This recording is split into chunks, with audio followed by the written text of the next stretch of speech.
Listen, I'll run it down for you quickly now, right? When it comes to it, like I've boxed lads, I've sparred lads in camp who are little, like got the speed, they got the momentum, they can pebble dash you with combinations and flurries, and they can keep up that pace for 6 or 7 rounds, right? The one punches and the 2 punches that I'm landing on these guys, it's sending them on their ass.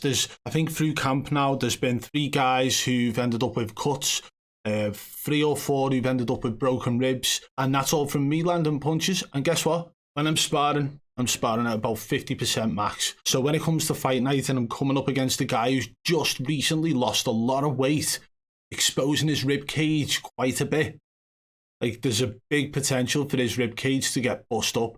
And not to mention the fact that we've already seen the lads he's sparring in the videos, and he's posting pictures of himself with a bloody nose and a little bit of a mark on his eye.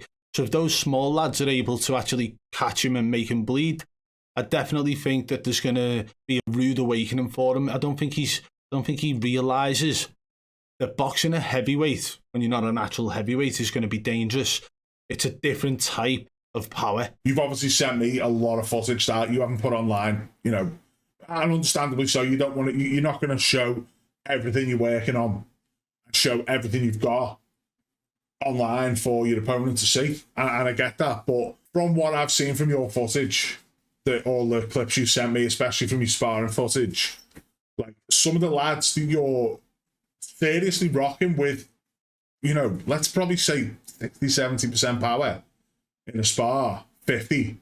Like, these are big lads, big, hard and heavy lads who can take a punch. Experienced as well. Yeah, experienced, and they're buckling. The only thing I'm going to say is it needs the experience and it needs the technique and defensive ability to slip it, to ride it, to parry it, or to get your gloves up. But everything we've seen from his training videos goes against what you've just said. Like, at what point is he slipping anything?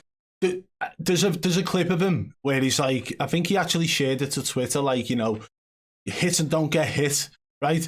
But actually, he got hit 4 times or 5 times, sorry. And then when he slipped at the end, there was literally like no punch being thrown. So he's took four straight shots and then a little cheeky hook. So that's 5 punches landed on him. And then when he rolls out the way, there's nothing to roll out the way of. So, I mean, either he's a massive troll or, like, I don't know, maybe just sees something different to me. It's not, I mean, the guy throwing is just throwing wildly as well. There's nothing technical about the punches in it. There's so much, yeah. I've already broke that down in a video on my boxing channel. Subscribe to that if you must. Okay, so based on the footage he's put out, you can see the progression. You can see that he's getting better. You can see that he's losing more weight. He's getting faster and sharper.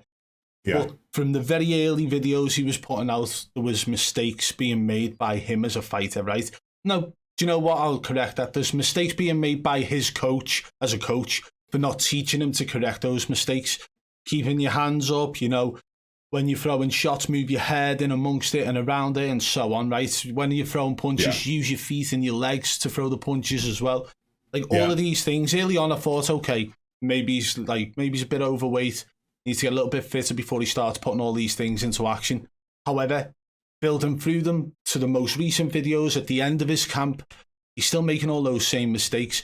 Now, and that's it, isn't it? He might see this and he might learn from it. He might see the video I've done reacting to all of his clips and learn from it.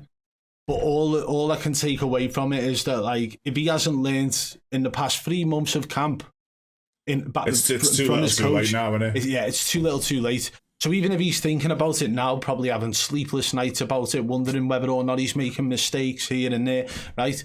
On fight night, I will find the openings and I will pick them apart. I don't think that like, listen, I will tell you now, though, based on the footage he's put out, compared to anybody else on this SCB card, I feel like he's one of the best, if not the best, after me, of course, because I'm gonna beat him up.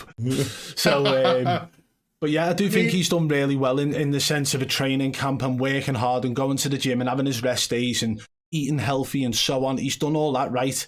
There's a couple of other lads who've, trained hard as well, but most of them are training in the bedrooms, hitting punch bags or training in the back gardens. And I think JayST's definitely put in the hard work, but when it comes to it, like, he's he's left himself with a couple of flaws that are going to be picked apart.